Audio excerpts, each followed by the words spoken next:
Programang ito ay rated SPG. Striktong patnubay at gabay ng magulang ang kailangan. Maaaring may masiselang tema, lengguwahe, karahasan, sexual, horror o droga na hindi angkop sa mga bata.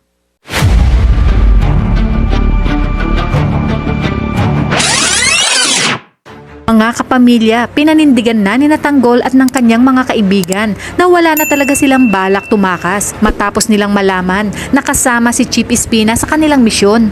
Hawak nito sina Ben at Owen. Kaya naman agad na sinabi ni Chief Espinas na patunayan nila pag napatay na nila ang mga Red Phoenix. Sa mismong araw ng kapistahan ng Quiapo ay mangyayari na ang mga naglalakihang revelasyon at pagkukros ng mga landas na di mo aakalaing mangyayari.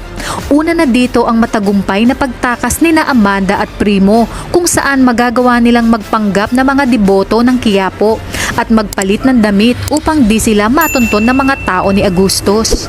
Sa kabilang banda, gustong balikan ni Mokang ang kanilang lumang bahay at dahil laking Quiapo ay kampante siyang walang magbabalak ng masama sa kanya.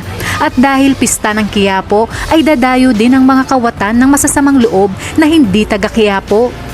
Mapapansin ng isang grupo si Mokang dahil mukha itong yayamanin kaya naman dito isinagawa na nila ang kanilang masamang balak na pagnakawan si Mokang at gawan ng masama. Alam ni Mokang na mga dayo ang mga ito ngunit magagawa niya pa ring manlaban hanggang sa ma-corner nga siya. At dito muli niyang maiisip ang mga panahong laging nariyan si Tanggol upang ipagtanggol siya sa lahat ng nagtatangka sa kanya. Habang sina Chief Espinas kasama sina Tanggol ay dumating na sa Quiapo at nakita na nila ang kanilang target na mga Red Phoenix kaya agad niyang inutos na sundan na ang mga ito.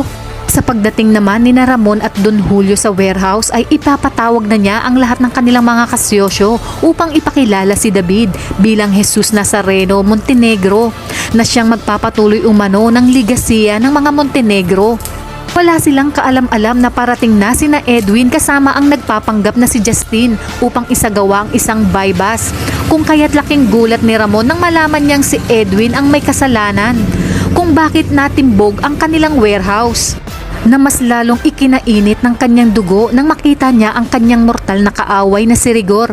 Dito mangyayari na ang matinding bakbakan. Mapapansin naman ni Espinas na tila may ibang gustong pumatay sa mga Red Phoenix. Kung kaya't sinabi niya kay Tanggol na kinakailangan sila ang makapatay sa Red Phoenix. Hindi nga sila binigo ni Tanggol at naubos ang Red Phoenix. Ngunit laking gulat nila nang dumating si Rigor. Buti na lamang ay binakapan sila ni Espinas kung kaya't magagawang makatakas ni Tanggol at Bubbles. Narinig ni Rigor ang pangalang Tanggol kung kaya't gagawin niya ang lahat upang mahabol ang nakamotor na sina Bubbles at Tanggol dahil gusto niyang malaman kung si Tanggol ba talaga ito. Tawagan naman ni Mando si Tess upang ibalita na mukhang nakalabas na si Tanggol at kasalukuyang hinahabol ni Rigor. Kaya naman kapamilya, pakatutukan natin ang mas kapanapanabik na eksena dito lang sa FPJ's Batang Quiapo.